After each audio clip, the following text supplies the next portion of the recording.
back to Midwest Rest. This is episode 7. Thanks for being patient. I know it took a little bit longer of a holiday break there, but back.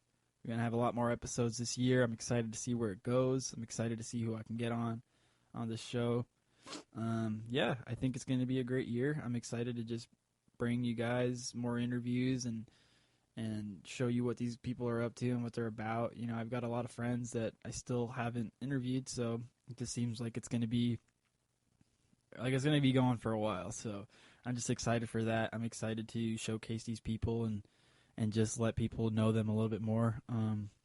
It's honestly one of the things that brings me like the most joy out of my life. So I'm excited to keep doing that and be able to have this source of happiness, but also share it with everybody and just let everybody enjoy it. I'm excited.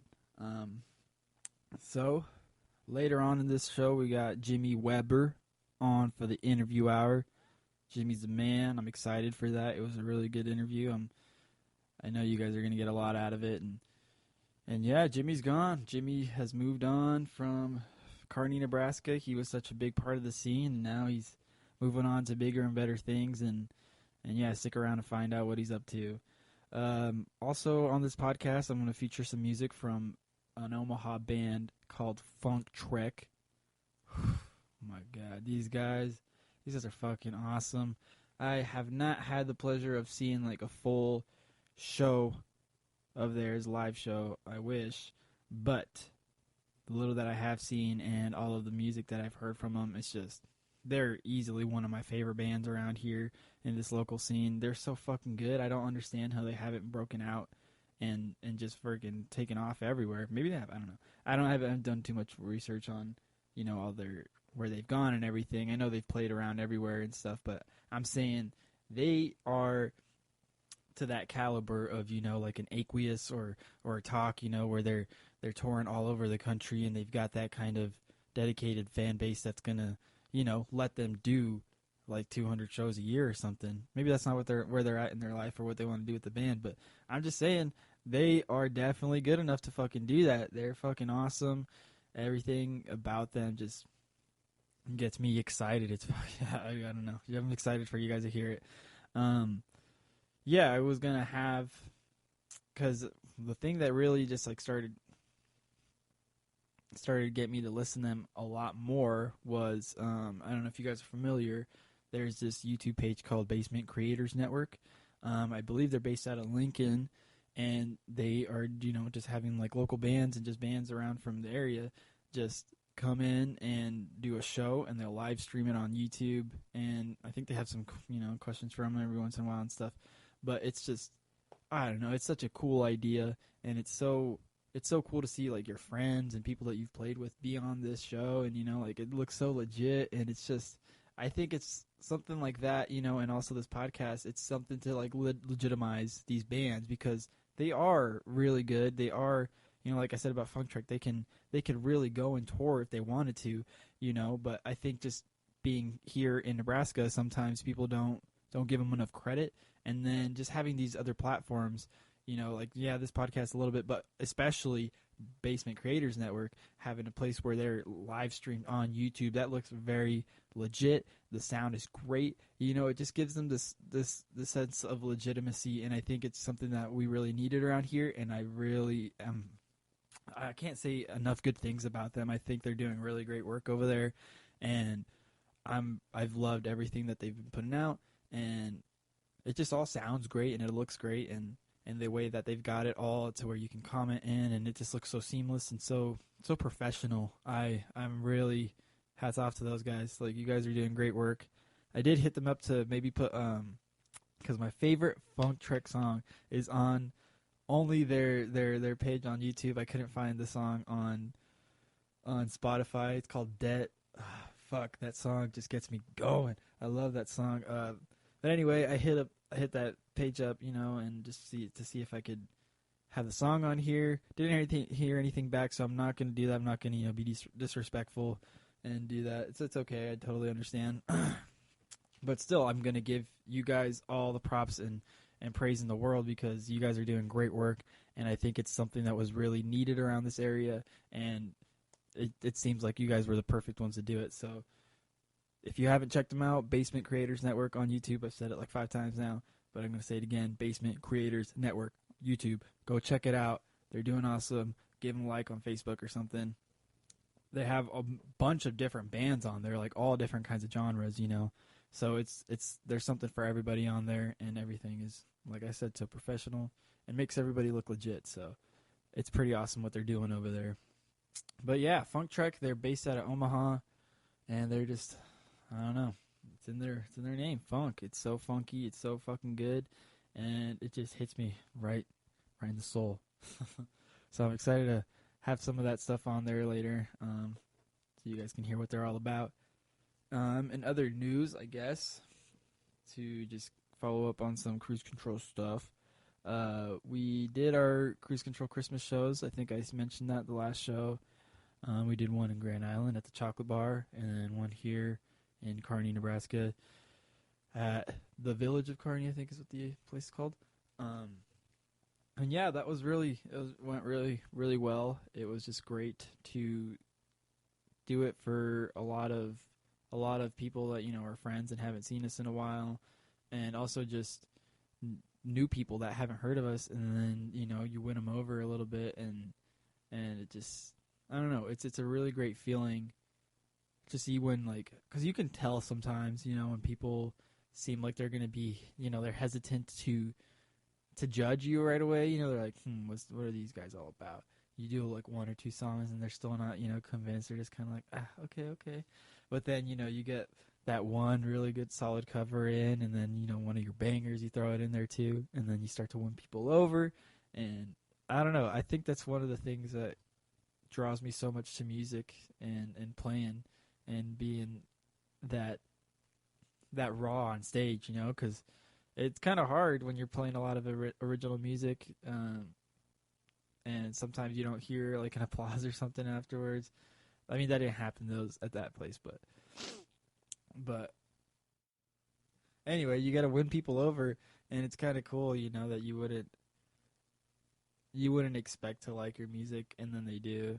It's all that stuff just really makes, you know, all the stress and stuff about playing music worth it, in my opinion. So yeah, those were some good shows. And another reason I brought that up is because the show after that, we played in Grand Island again at a place called Bandits, and that was a really cool little spot, I guess.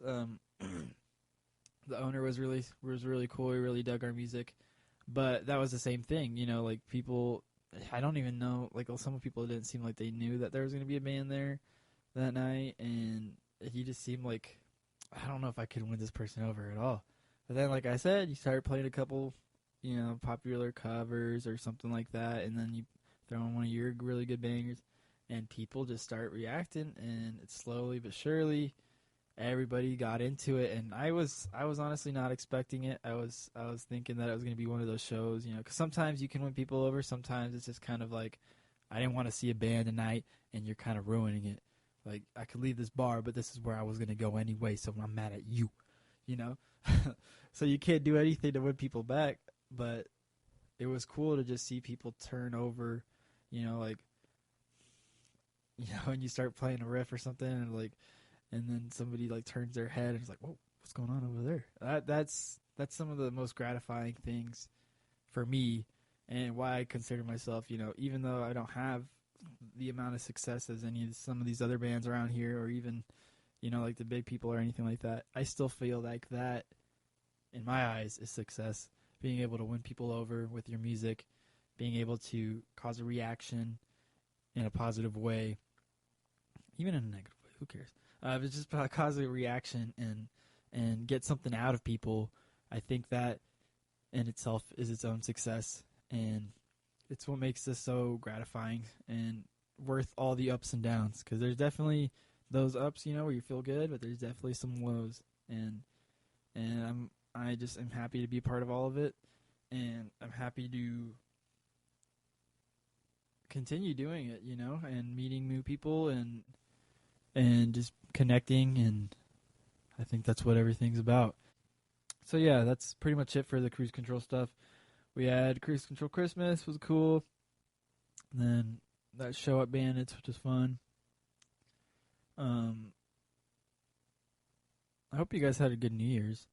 It was pretty. It was very uneventful for me, but it was fun too. I finally just decided to buy a live stream from the Humphreys show, Humphreys McGee. They were playing in Denver at the Fillmore, which I wish I could have been there, but I didn't plan for it. And then at the last second, I wanted to do it, and it just was way too expensive by then, and I just ruined everything.